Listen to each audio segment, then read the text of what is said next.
We're sorry, pero may napili na kaming iba. Sorry, kasi naunahan ka na eh. Sorry, but we don't think you fit for our open role.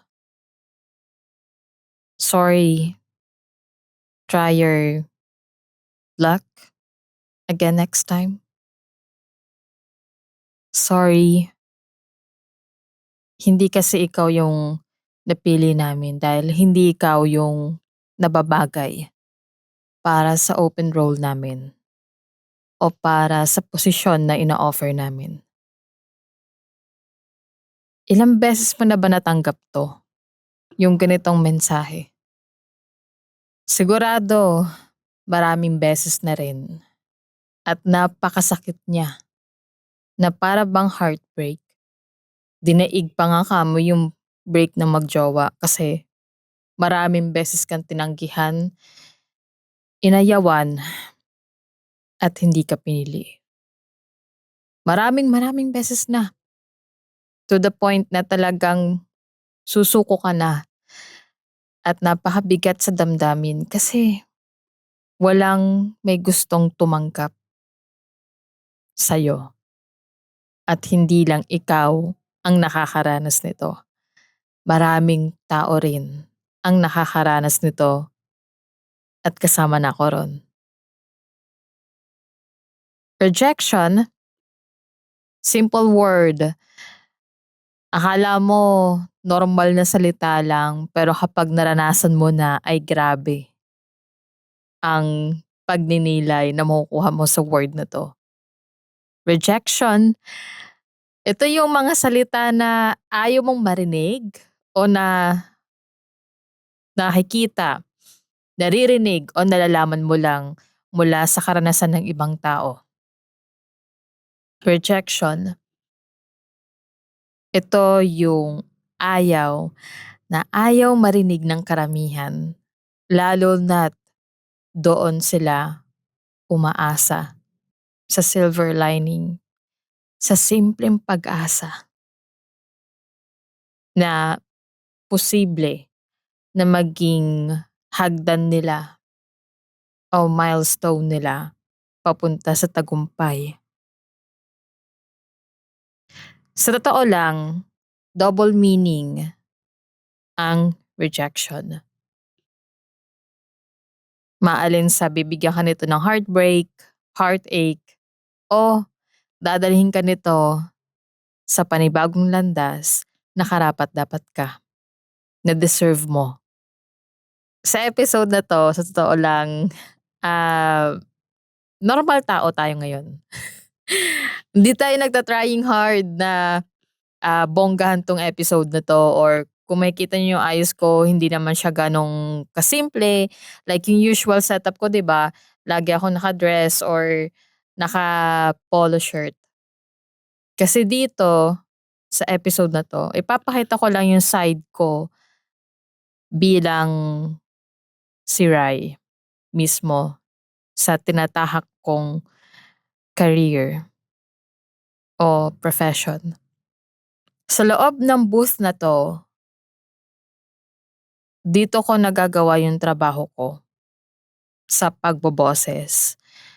Opo, nagboboses po ako o nasa larangan din ako ng dubbing pero hindi siya gaanong kasing mahiwaga o kasing ganda sa karanasan ng ibang tao o ng ibang dubbers o ibang professional. I'm still starting at this point.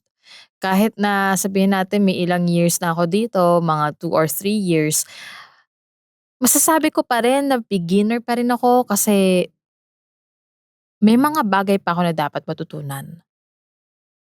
Hindi lang dahil sa ibang tao, kundi sa rejection.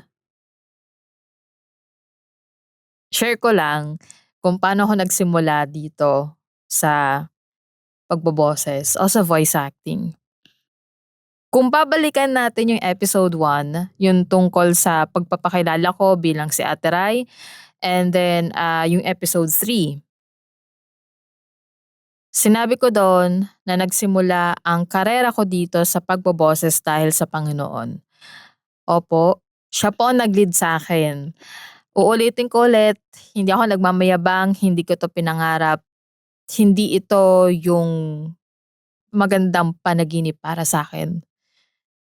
Masasabi ko na nilagay ako ng Panginoon dito dahil may misyon ako rito sa pagboboses. Everytime na nagninilay-nilay ako dito, bakit nga ba kailangan akong dalhin dito?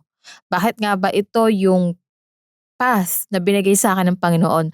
Napakaraming opportunity sa labas, bakit kailangan kong dalhin yung sarili ko dito? At bakit kailangan kong pahirapan yung sarili ko dito? Ang dami na nga sa'kin o ang dami ko na ngang naramdaman at naranasan na rejection, pero bakit kailangan kong magpatuloy? Ah, sa totoo lang, kaya nga nakaganto tayong get-up kasi ganito yung itsura ko. I-disregard niyo na lang yung ayos ko ngayon, kasi siyempre kailangan natin maging, you know, okey-okey yung itsura, but still, ganito lang talaga yung itsura ko sa loob ng booth na 'to. Kung mapapansin niyo sa ibang voice actors, sa mga, napapanood niyo sa online, yung mga contents nila, 'di ba, mga nakaayos sila, may mga magaganda talaga silang ano, ganito, ganyan. Iba't iba naman kasi ang karanasan ng bawat voice actors sa iba't ibang studio o iba't ibang booth. At dito sa aking Studio Kuno, iba rin yung naging kinahinatnan ko rito. At eto na siguro yung pagkakataon para i-share ko naman yung side ko na talagang madalas makatanggap ng rejection. Sabi nga nila, kapag isa kang freelancer, hindi consistent yung trabaho mo o yung income mo. Totoo yun. Totoo yun. Hindi talaga consistent. Minsan tumataas, minsan bumababa, minsan wala talagang dumadating na kliyente. At ang saklap nun, kasi yun din yung naranasan ko noon. Nung nagsisimula ako dito sa pagboboses, bihira akong makatanggap ng acceptance letter or bihira talaga ako makatanggap o magkaroon ng kliyente. At once in a blue moon ako natanggap sa isang role na inauditionan ko. Witness itong Studio Kuno. At nung una, hindi ganito ang itsura ng aking studio. Ang itsura kasi ng Studio Kuno o ng aking mini studio ay karton na napapaligiran ng mga acoustic foam na mumurahin pa.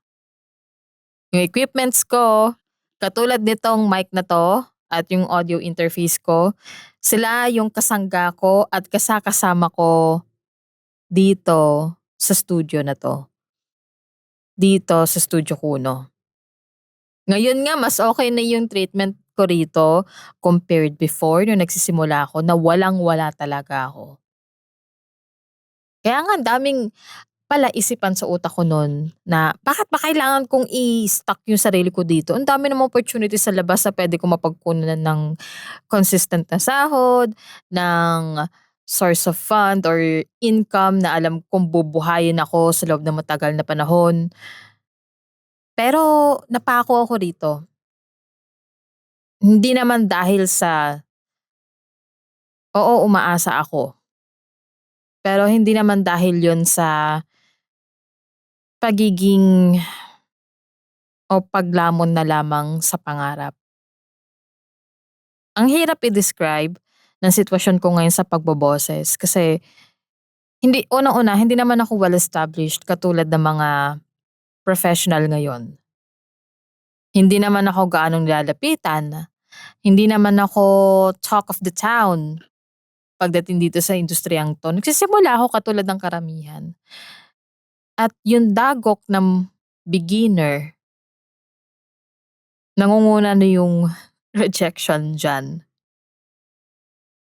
Ang sakit, ang sakit na ang dami mong pinasahan at bawat pagpapasa na yon ng job application, audition, nandun yung konting pag-asa na baka naman may makarinig sa'kin o baka naman may pumili sa'kin. Nung mga nag-a-apply kayo nung panahon na yon, ang dami niyo ring pinasahan. Siguro sa inyo, mga ilang pagpapasa pa ng resume ang ginawa bago sila natanggap. Yung iba talagang pinalat at nakuha agad o nakapasok agad. Kasi iba't iba naman yung sitwasyon natin. Iba't iba yung kinakaharap natin na journey o path sa ginagawa natin. And we can't predict what will happen. Hindi natin alam. It's all uncertain to us. Ano yung magiging kinahinatnan natin. And yung rejection na yan, numero uno yan na magpapa self-doubt sa'yo. So balik tayo doon sa usapan natin tungkol dito sa studio na 'to. Sinabi ko na matagal na ako nagre-record sa aking mini studio. Yung studio ko noon talaga ay karton. Karton ng ref namin na mas matangkad sa akin ng siguro mga dalawang dangkal pa o I think 1 feet pa. Gano'n siya katangkad. So sa'kin parang do'n sumibol yung pag-asa ko na, "Uy meron na akong matuturing na booth na puwede akong mag-record dun at malagyan ko ng acoustic foam." Kahit na hindi siya well treated. Tapos later on nilagyan ko ng gan'to, ang tawag dito ay comforter para ma-lessen yung reverb o ma-lessen yung pagka-bounce ng sound. But still, hindi pa rin siya sapat para ma-considered o ma-well treated talaga yung studio na meron ako. Kasi ang karton napaka-nipis lang niya. Hindi mo siya puwedeng ma-consider as studio mismo. Pero umaasa pa rin ako. At dahil dito, sila yung witness ko kasama ang Panginoon kung gaano ako kalugmok sa bawat rejection na natanggap ko mula sa iba't ibang casting call directors, sa iba't ibang tao, sa iba't ibang kliyente. To the point na napapaisip ako noon na, may tatanggap pa ba sa'kin? May makaka-appreciate pa ba ng ginagawa ko? Ginagawa ko naman yung best ko pero bakit hindi ako pinipili? Ganyan kayo 'di ba? Ganyan din tayo nung una. Until now sa'kin sa part ko, oo, siguro sa iba ganun din. Kaya nga natatawa ako and at the same time medyo nagiging emotional ako dito sa episode na 'to kasi ito na yung background mismo ni Voz Chuoso. Yun yung pangalan kuno ko sa industriya. Pero Rai na lang. So, ang dami kong rejection na natanggap at ang masakit diyan kasi yung mga ina-applyan ko, hindi kasi sila nagbibigay minsan ng ng rejection letter. Ang naging, sabihin natin punlaan natin ng kahit katiting na pag-asa yung rejection letter. Kasi dun ako umaasa kung narinig ba nila yung sample na binigay ko o hindi. Kung naintindihan ba nila yung delivery ko, ano pa ba yung dapat ko ma-improve. Kasi yung simpleng rejection letter napaka-importante na yun sa'kin. Kasi nagpapahiwatig yun na narinig naman pala nila at hindi napunta sa wala yung pinaghirapan ko. Pero bihira, bihira lang talaga siya mangyari. At sobrang laki ng pasasalamat ko kapag may natatanggap ako nun. And then may one time pa nga na nasa na ako, mga last round na ako ng audition. Konti na lang, makukuha na ako. Konting-konti na lang pero yung requirement na sinabi nung client na, "Kaya mo bang gumawa ng accent na 'to?" Ayun, hindi ko magawa kasi unang-una ayokong ilagay yung sarili ko sa alanganin na posisyon na yun at sabihin na oo, dahil unang-una wala akong background dun sa accent na yun. Pangalawa, Ayoko na makabastos o maging disrespectful sa, pinagmulan ng accent na yon. At gusto ko may respeto pa rin talaga sa trabaho. Sinabi ko na hindi, pero I can do another accent naman if you want. Pero ayun, kinalaunan sinabi nila sa akin na, "Thank you for auditioning to our role, but unfortunately we picked, another voice actor that suits the character the best." So ayun, another rejection, another heartache. Pero that time, masakit, oo, umasa ako, konti na lang pero wala akong magagawa kasi iba yung pinili. And hindi lang yon, ang risky.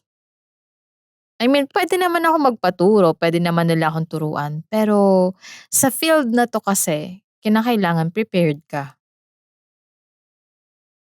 May pagkakataon talaga sa buhay natin na konti na lang talaga matatanggap na tayo pero dahil lang sa pagkukulang o dahil lang sa tingin natin hindi natin kaya, siya pa mismo yung nagle-lead sa'tin into rejection. And it's funny minsan na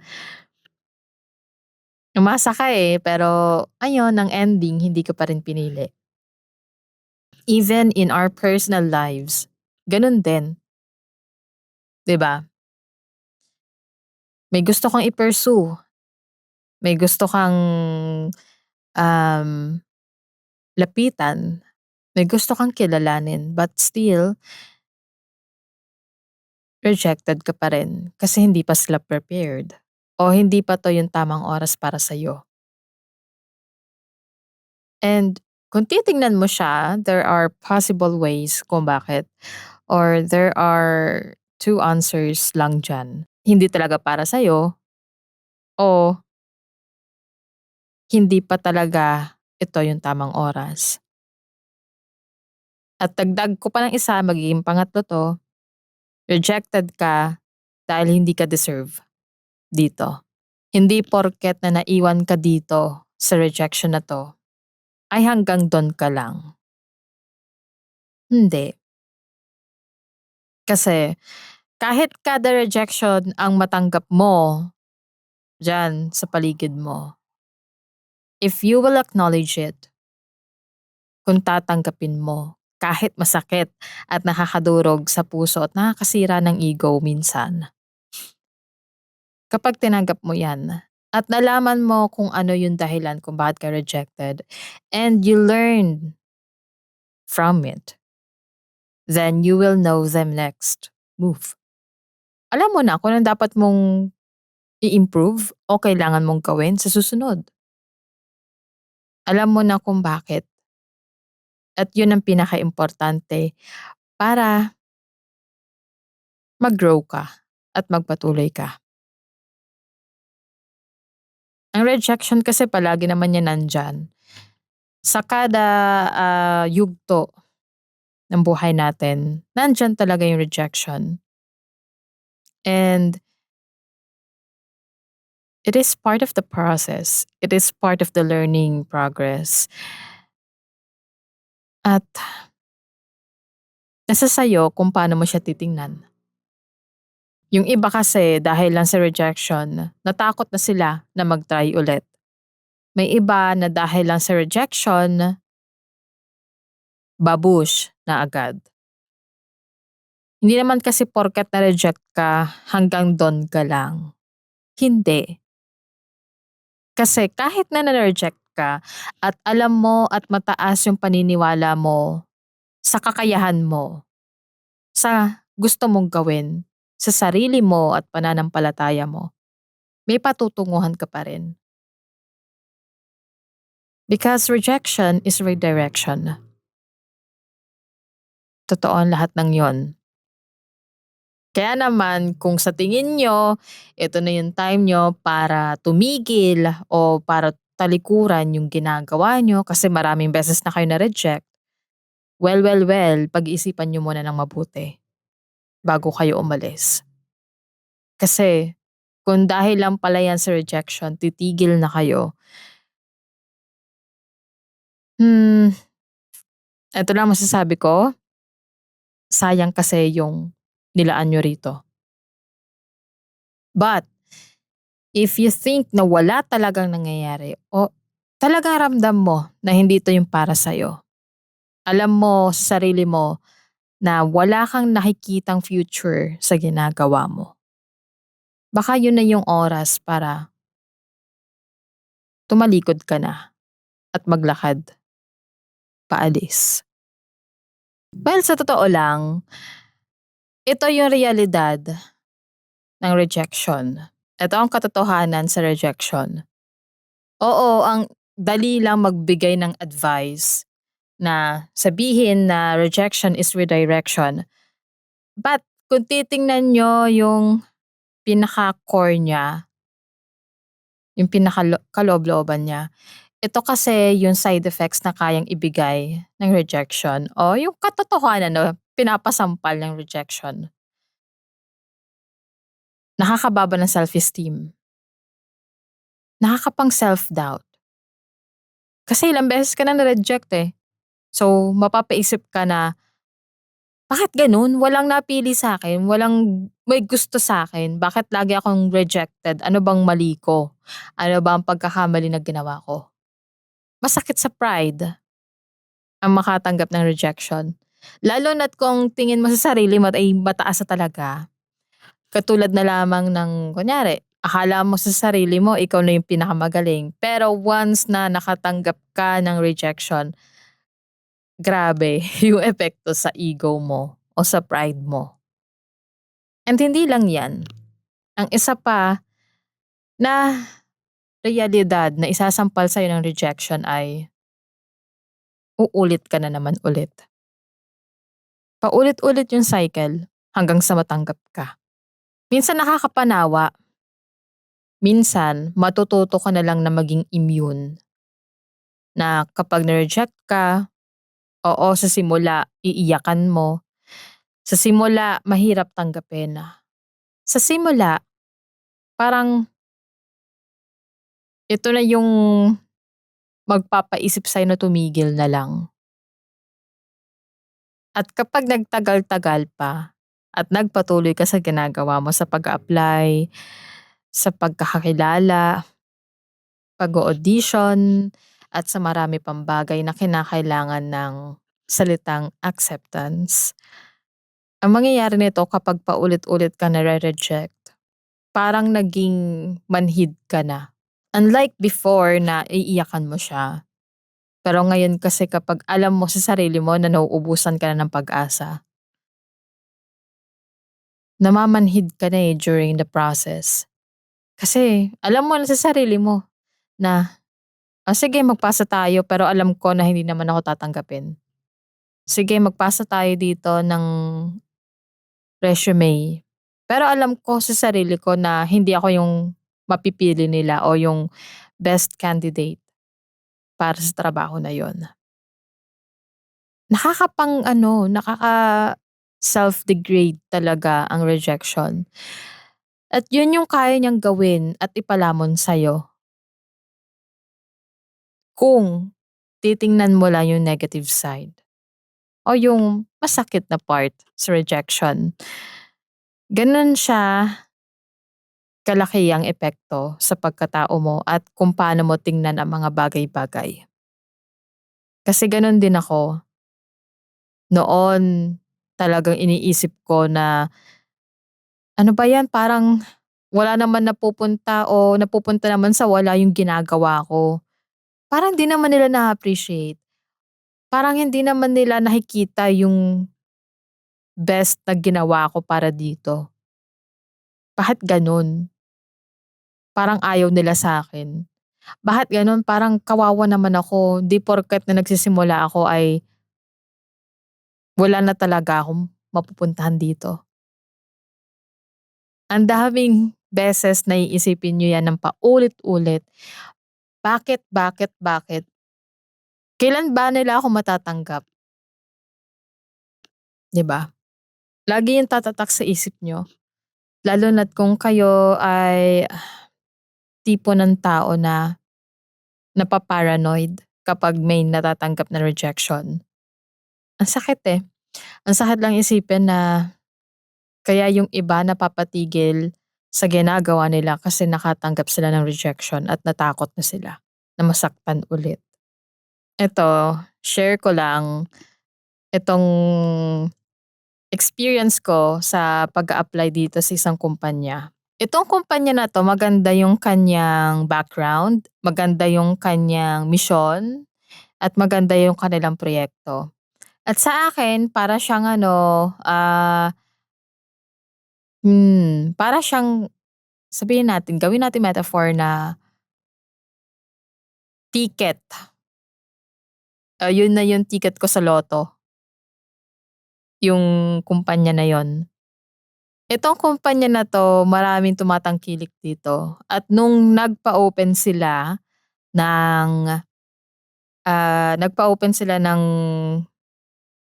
job hunting. Hindi ko na pinalampasan pa, talagang in-applyan ko agad. Sabi ko na sa sarili ko, "Ay maganda naman siguro yung aking background kasi ito ganito yung naranasan ko, ganito yung naging background ko." So, yung ano ko din, yung little details ko sa ginawa ko sa kumpanya na 'to puwede ko siyang ma-apply dun sa a-applyan ko. So, kayang-kaya ko na 'to. So, nag-apply ako. And then nakatanggap na ako ng exam nila. And for me madali. Oo, nakaya ko yung exam kasi nandun naman din ako sa background nila. Kumbaga yung ginagawa nila, yun din yung ginagawa ko ngayon. So sa'kin okey, okey, okey, okey, kaya, kaya, kaya. Tapos malaman-laman ko yung isa kong kaibigan nag-apply din siya at excited din siya. So pareho kaming dalawa na-excite dito. Sabi sabi namin na, "Wag na natin palampasin 'to o good luck sa'tin kaya natin 'yan." Nagbibigayan kami ng insight tungkol dito sa exam na 'to, na ito yung ginagawa niya sa kaniyang kliyente, sa akin gano'n din. So, marami kaming alam mo yon, nagkakaroon kami ng correlation o collaboration sa isa't isa. Even though na pareho kaming applicant ng kumpanya na 'to. Natutuwa ako kasi do'n ko nakikita yung paano siya mag-isip at yung kagandahan kasi ng pagwo-work ng dalawang utak para sa isang gawain. Nagkakaroon ng teamwork, kumbaga. At sobrang saya ko nun dahil nga nalaman ko nga na nag-apply din siya. Sobrang saya ko nun. Pero may isang part sa sarili ko na parang feeling ko nate-threat ako. Ang samang pakinggan, pero totoo. Feeling ko na yun yung pagka may kataksilan kang naiisip sa sarili mo. Iniisip mo kasi na porket na nag-apply siya dito ay magiging kalaban mo na siya. Siguro yun talaga yung ano pinamukha sa'kin ng industriya na 'to, nitong profession ko, na lahat ay magiging kaano mo, lahat ay magiging katunggali mo. Competition daw kumbaga. At yun yung sakit, as in malubhang sakit na meron sa industriya na 'to. And ganun din yung mindset ng karamihan dito sa industriyang pinasukan ko. So, nandun yung pangamba sa'kin.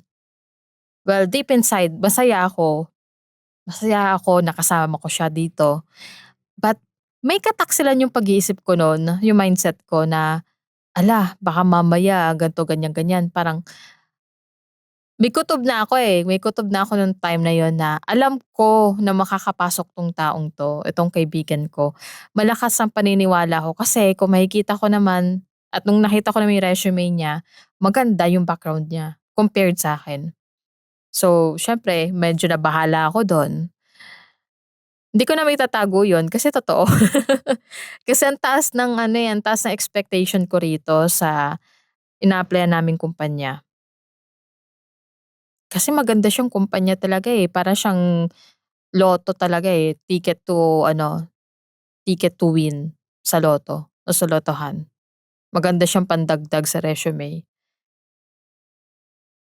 I think yun din yung thinking ko nun kung bakit ako nag-apply, na maganda siyang pang-background lang. Oo, nakikita ko yung ginagawa nila at yung passion nila dito, but yung puso nila, but still parang nako-consider ko siya as ticket to lotto talaga. Hindi siya magandang pakinggan, pero yun kasi yung tumatak sa'kin nung nakita ko na nagbukas nga sila ng ano, ng job hunting. So, nung time na yun talagang taas ng expectation ko na baka naman. But then, after ng isang week ng paghintay at kumustahan namin ang kaibigan namin, kaibigan ko kung, ano na raw balita, kasi ang sabi namin sa isa't isa magbalitaan kami. Sabi ko, "Wala pa akong natatanggap." And then maya-maya, meron ng natanggap na email yung kaibigan ko. Sabi niya, "Uy, good news kasi natanggap ako, ganito, ganyan. May natanggap ka na bang email?" So sa'kin siyempre chineck ko rin yung akin baka malay mo naman 'di ba, malay mo umasa din ako, umaasa ako. But wala, wala akong natanggap kahit rejection letter. Medyo nasaktan ako nun. Ang taas kasi ng expectation ko nun dahil nga magandang kumpanya. And at the same time kahit na kino-congrats ko yung kaibigan kong yun, totoo na masaya ako para sa kanya. Pero pinangungunahan ako ng lungkot kasi hindi ako napili. Kino-congrats ko siya na, "Uy, deserve mo 'yan." At totoong deserve niya yon yung hirap na ginawa niya para doon. Sabi ko, "Deserve 'yan sa'yo, para 'yan talaga sa'yo." Kasi kung makikita natin yung background mo at kung iko-compare ko rin naman talaga sa'kin, talagang mas ahead siya compared sa'kin. Masakit, talagang pinanghinaan ako ng loob nun. Kasi nga nalaman ko na hindi ako napili. Kahit papaano umasa ako, eh, ang taas ng tingin ko. But still na-humble pa rin ako sa realidad na hindi porket na maganda yung background na meron ka ngayon ay ikaw agad yung mapipili. Hindi doon binabase. Sinabi din ng mga kasamahan namin o ng kaibigan din namin na, "Oo, yaan mo na, deserve niya talaga yon." At sa nakikita ko nga deserve naman talaga niya yun. Kaya masaya ako para sa kanya. Pero despite of my heartache inside, yung sadness na naranasan ko at naramdaman ko nung oras na yon, yun yung naging wake up call ko na, "Teka, dahil diyan sa rejection na natanggap mo, may kailangan ka ng gawin. May rason ka na para bumalik sa ginagawa mo at bakit kailangan mo magpatuloy." Naging wake up yung tao na yun sa'kin. Wake up call, pampagising talaga sa'kin na kailangan ko ng bumalik. Kasi nakakalimutan ko kung bakit nga ba ako nandito. Bakit ko ba 'to? At nung bumalik nga ako, ngayon, bumabalik na ako, dun ko na-realize na, grabe.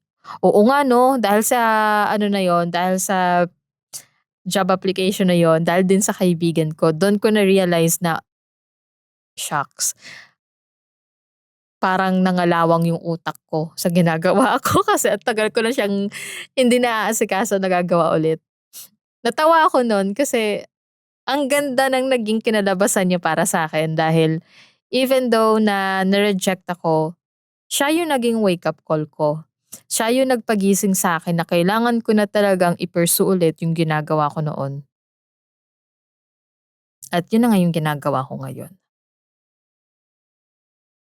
Natatawa ako sa tuwing iniisip ko yun dahil isa siya sa mga naging core memory ko din pagdating sa industriyang ito o sa profession ko. Hindi natin masisisi, eh, 'di ba, na mangyayari at mangyayari yung ganitong rejection. Pero depende na lang sa'yo kung paano yung magiging tama nito sa'yo. Kung magpapalamon ka na lang ba sa rejection na 'to, kung Ito ba yung magiging ticket to way out mo para tumigil sa ginagawa mo? O ito ba yung magiging rason mo para magpatuloy ka sa ginagawa mo? At malaman kung ano yung dapat mo pang i-improve. Kasi ito ang tatandaan nyo, sa ginagawa nyo ngayon, hindi lahat ng yan ay pasado. May kailangan pa kayong ayusin sa ginagawa nyo. Kahit ano pa yan. Kung sa tingin nyo ay okay na 'to sa ganyan, okay na 'to kay client, okay na 'to kay boss, well, iba yung standard or iba yung tingin nila sa ginagawa mo at iba rin yung perception mo sa ginagawa mo. Ito yung pinakamagandang part sa rejection. Doon ko nalalaman kung ano yung pagkukulang ko sa craft na ginagawa ko at sa sarili ko. Doon ko nalalaman na may mga nalimutan pala ako, may mga dapat pa akong balikan, at may mga dapat pa akong malaman. Kasi hindi naman natatapos ang lahat ng yon kapag natanggap ka na. O nagkaroon ka na ng kliyente o nagkaroon ka na ng proyekto na gustong-gusto mo at pinapangarap mo. Hindi nagtatapos ang lahat ng yun dun. You need to keep on thriving, to keep moving forward, to survive every day. 'Di ba? Kaya nga minsan iniisip ko, katulad nung nasabi ko nung last time, episode 13, na ang sarap mabuhay sa mundong 'to kahit hindi patas. Kahit na hindi magkaka-level lahat. Kasi yun yung nagpapaganda sa buhay na 'to, sa mundong 'to. Dun natin nare-realize na may iba't ibang kinalulugaran at aspeto sa bawat isa sa'tin. Dun natin nakikita yung kagandahan natin sa imperfection and rejection. Kaya kung sa tingin mo, yung rejection na natanggap mo ngayon mula sa in-applyan mo ay yun na yung magpapahinto sa'yo, yun na yung magiging sign para tumigil ka, well, think. Pag-isipan mo ng mabuti bago ka umalis. Kung worth it ba yung gagawin mong pag-alis na 'to, at sa tingin mo ba ito na yung best decision o hindi? You need to think about it a lot of times kasi kung titingnan mo, masasayang yung ginugol mo rito. Masasayang yung pagod at hirap at effort na binigay mo. Pero if you think na it's just part of the experience or part of becoming who you are and finding your own path, finding your own strengths and weaknesses within yourself, baka, 'di ba? Kung ikaw naman ngayon ang mangre-reject kasi nagising ka na, kasi nalaman mo na, baka ito na yon. Baka yun na yung rason para tumigil o para tumigil, hindi magmukmok. Pero kilalanin palalo ang sarili natin. Ma-reject ng ilang beses para ipamukha sa atin na baka hindi nga talaga ito yung para sa'yo. Na-reject ka kasi iba yung direksyon mo. Pinagbuksan ka ng pinto ngayon para ma-realize mo kung ano nga ba ang worth mo. Kung nandito ka nga ba talaga at ito ba yung deserve na path para sa'yo. O part lang to na experience para makilala mo palalo yung path, yung lugar na para sa'yo, yung posisyon na vina-value, yung hirap, pagod, and everything that you do in your craft. Kaya, ayan guys.